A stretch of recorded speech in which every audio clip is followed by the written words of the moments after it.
Good evening, everyone. I welcome you to this another session. It is my proud pleasure to introduce Dr. Pranavendranath, who is a highly motivated physician with expertise in general medicine and cardiology.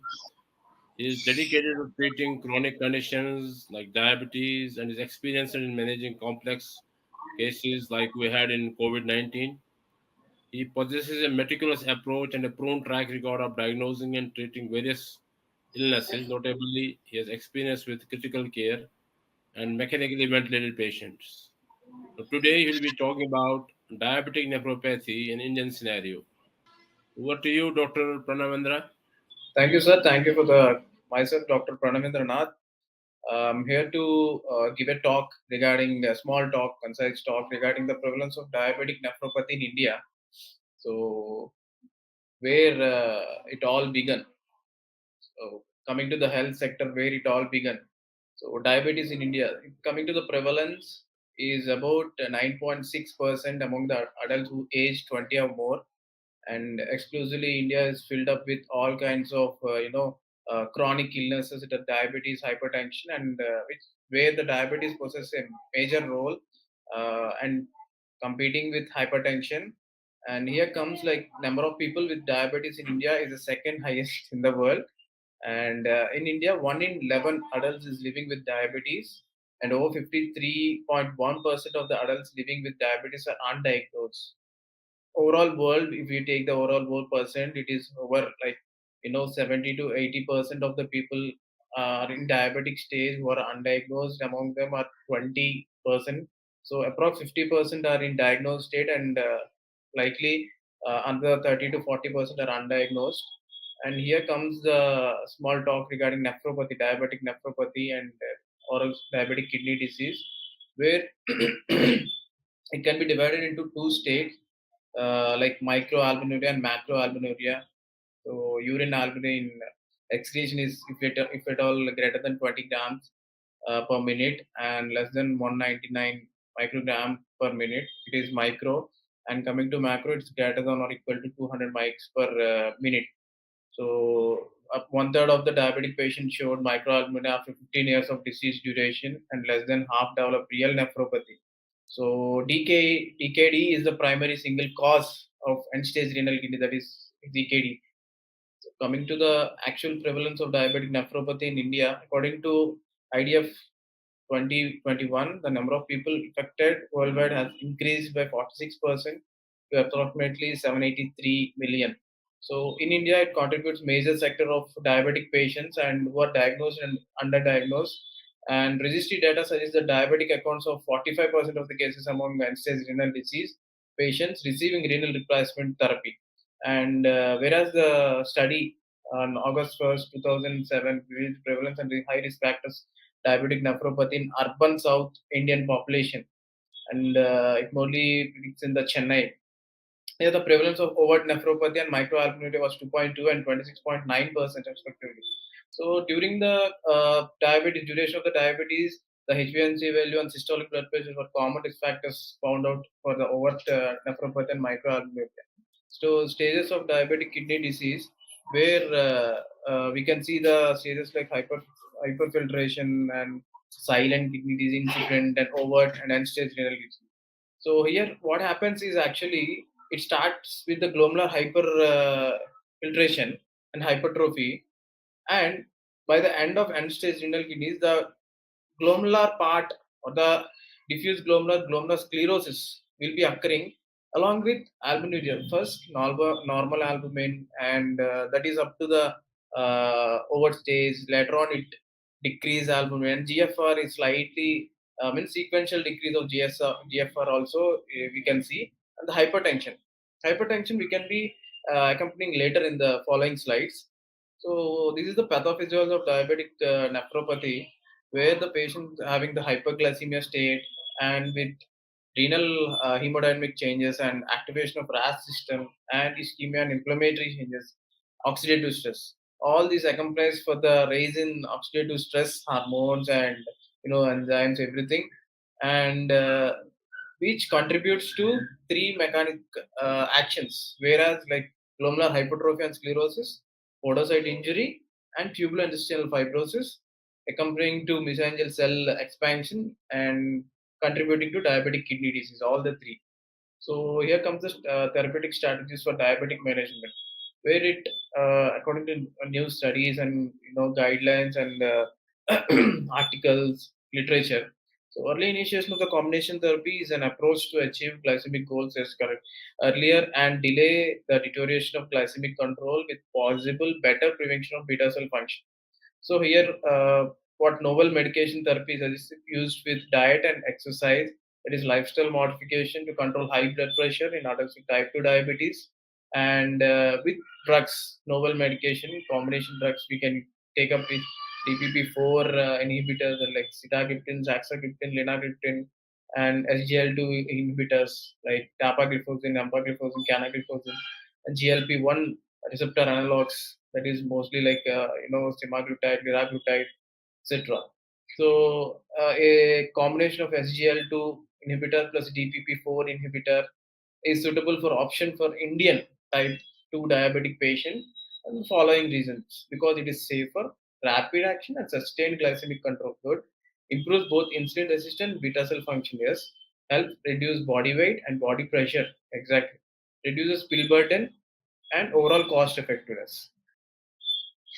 So here's a smart combination which includes SGL2 inhibitor and DPP4 inhibitor, which constitute of various functions both individually and actions on individual organs like kidney, pancreas, cardiovascular, and gut. So basically, Indian population are most of the patients with diabetes are uncontrolled.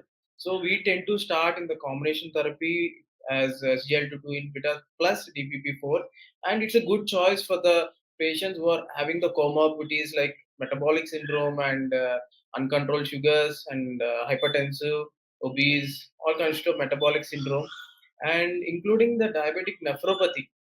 Combination drug tends to be in good use nowadays.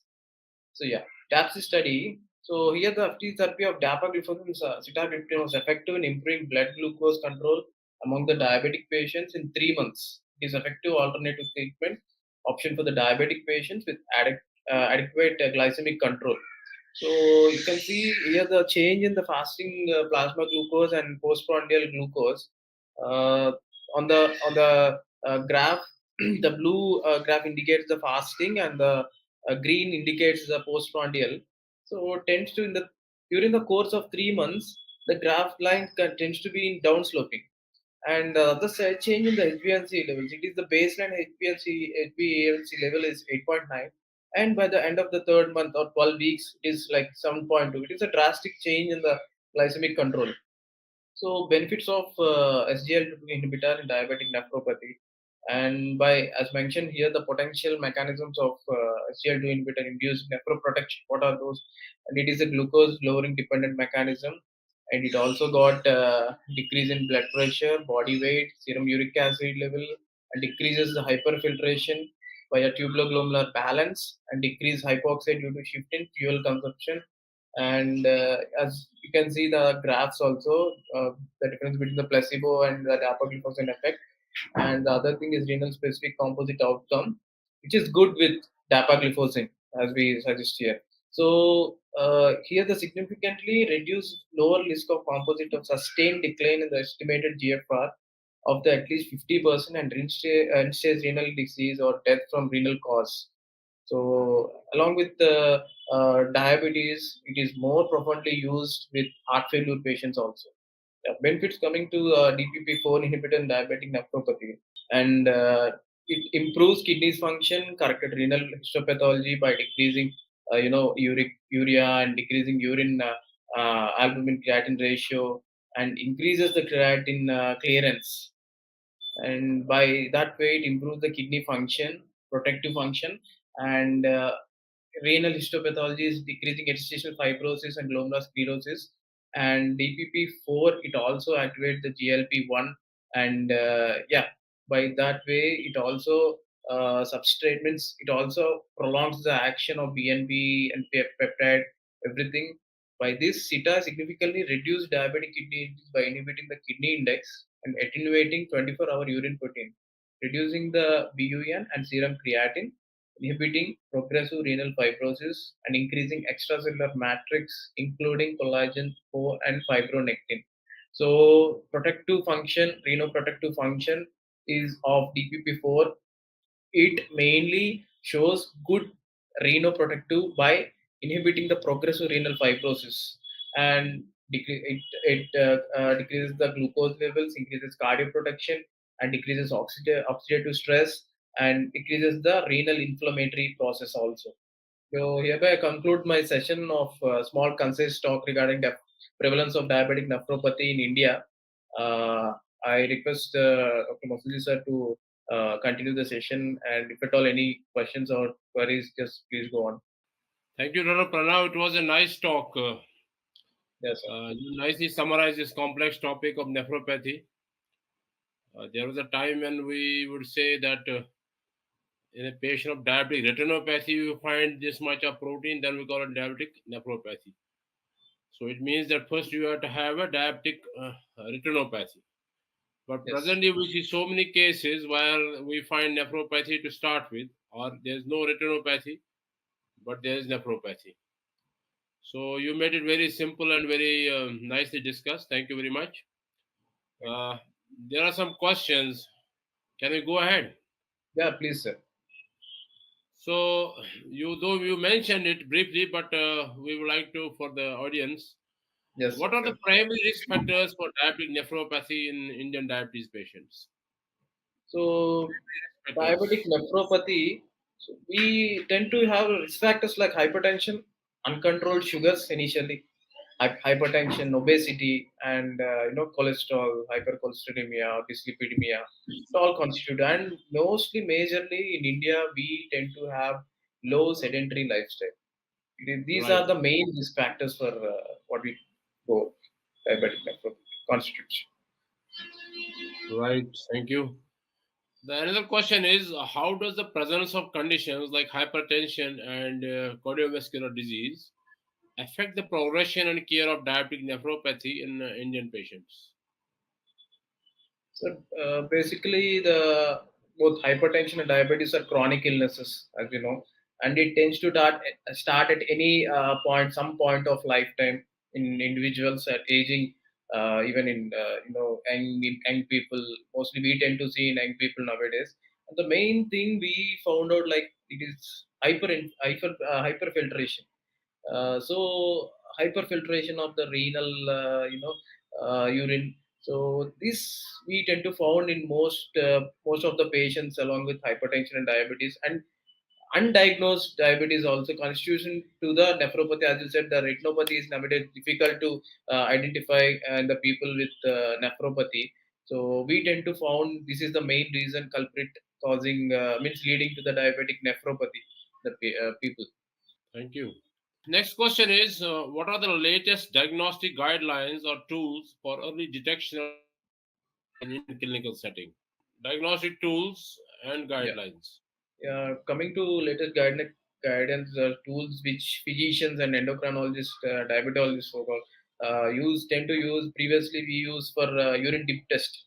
So nowadays we are going with urine spot urine albumin creatine ratio, and Yes. it is good actually. We can sort out. We can actually divide the patients in the diabetic nephropathy patients from uncontrolled diabetic patient or hypertensive. Like we tend to use few tools and few guidelines to differentiate that stage of diabetic nephropathy, including GFR.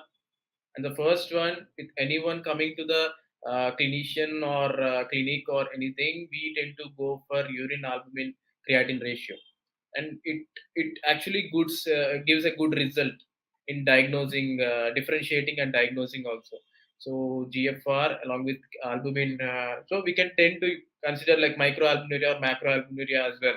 What is the normal ACR albumin creatine ratio? And when Yeah. you would say there is Yes, sir. microproteinuria, Urine ACR, we tend to take the value of 17 or less, generally in men, generally in men. And if at all it crosses more than 20 or 25 in females, that is also acceptable nowadays, and should not cross more than 29 probably. and some guidelines say it is more than 30 also. But we tend to follow the as much as the, because the architecture of the human body or the diabetic control of the human body depends on various genetics and everything. So we tend to take about range, the range value. Based upon that, we tend to classify each and every person into the stage.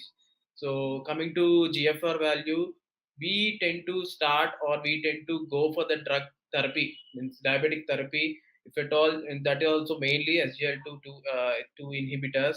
And if at all he is possessing other comorbs like hypertension or heart failure related things as well. So we tend to start SGL2 inhibitors in him or her, the patient, so that he can get modified, means renal protective action along with cardio protective action.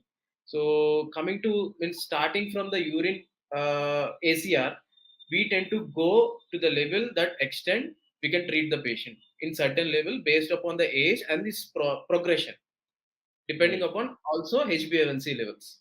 The next question is what evidence based methods can general physicians use to screen diabetic patients for nephropathy during routine examination effectively? Because many of the patients may have nephropathy to start with the moment they come with diabetes. So basically, we tend to take the history clearly as much as possible, because some of the patients coming from the rural, or many of them are unemployed, illiterate, something.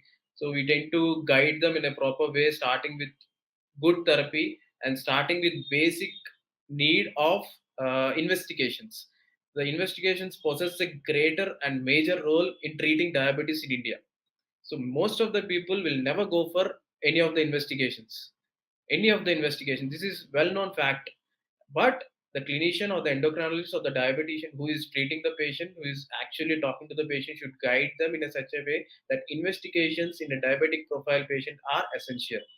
So first thing we'll go with the fasting postprandial HbA1c levels and urine protein ratio, spot urine, or we can go for 24 hours urine protein also.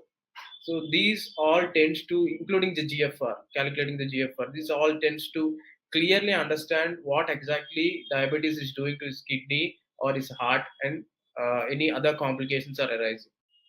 Right. Thank you. Next question is what are the main challenges endocrinologists and diabetologists face in managing diabetic nephropathy cases in India, and how can they be tackled? The first thing is, patient never, most of the patient never understand what actually the treating clinician wants from them. They never follow. First complaint from every each and every patient, majorly what we found out is they never follow the drugs, they never follow the diet, they never follow the lifestyle modifications, and they never ever follow the follow-ups. They never come to the follow-ups regularly.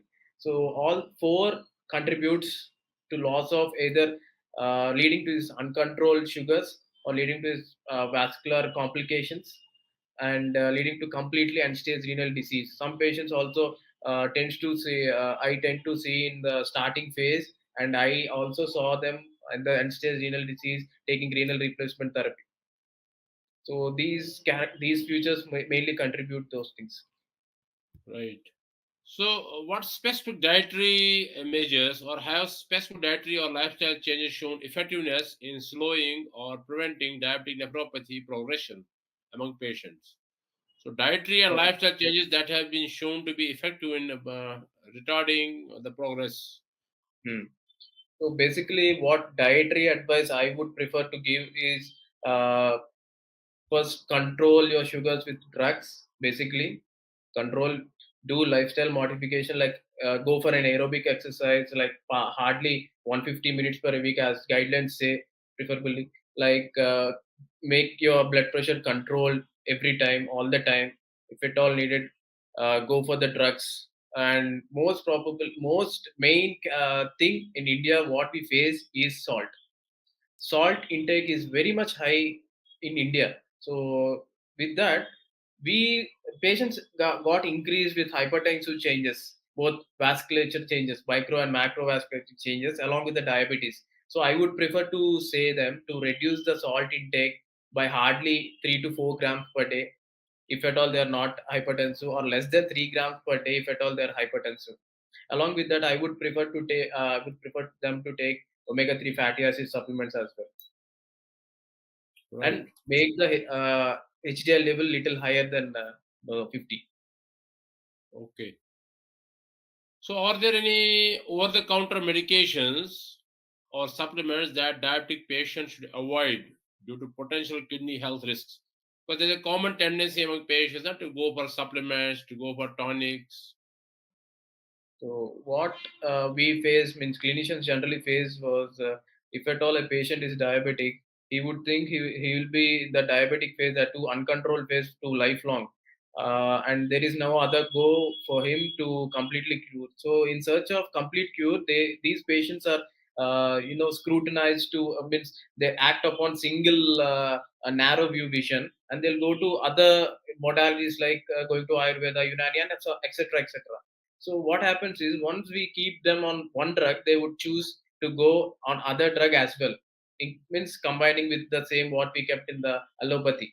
So what Right. happens is, by relatives or somebody has convinced them to take that particular drug, which affect, they don't know, which that also affects the diabetic profile as well. So I would prefer to lose some chromium content, or and also the niacin content as well. These vitamin, niacin, everything tend to possess alteration in HbA1c level when you take the drug which already prescribed the clinician. So I would prefer not to go for those things. And also in India, we got n number of herbs, so which also possess, which till date could not be known to 100%. We cannot say those drugs are harmful to the diabetic patient, but in terms of uh, uh, drugs which we are prescribing them, they may have very much like the moderate to mild to moderate effect on the drugs as well in reducing HbA1c level. So in the particular stage, the patient should always tend to stick on to the clinician alone. He or she should not take another advice at all when following allopathy. And coming to drugs we use commonly in diabetes, especially when you have kidney disease. So, how do SGLT2 inhibitors and DPP4 inhibitors differ in their mechanism of action and benefit for diabetic nephropathy patients?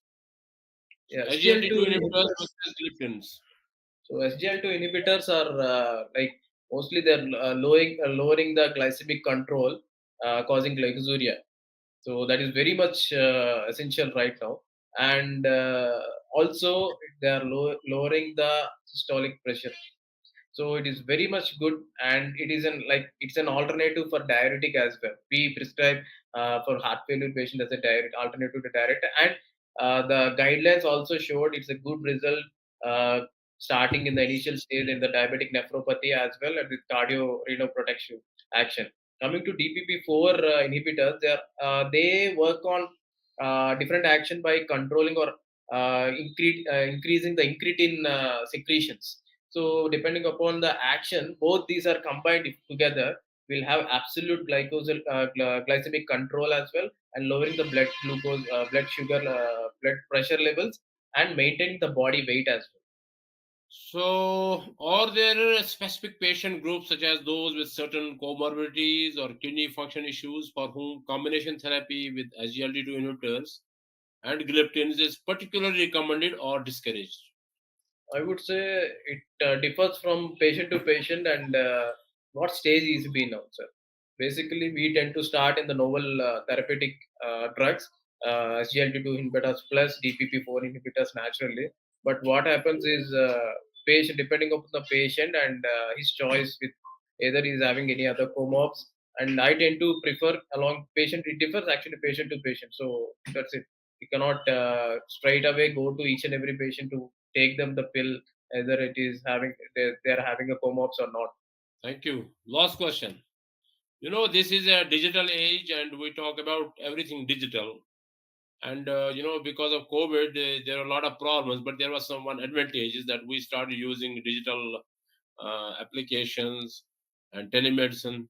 So, how do telemedicine and digital health technologies contribute to early detection and management of diabetic nephropathy, especially considering India's diverse healthcare landscapes? The use of telemedicine and digital health technologies in detection and management of diabetic nephropathy. So, coming to telemedicine in diabetes, it has given a profound and immense knowledge to each and every citizen of India or around the world, I say. So, what happens exactly in India? The literacy rate, we must go to the literacy rate as well. Even though each and every person having the smartphone, they cannot access uh, the required information from the phone or the app which we provide or someone.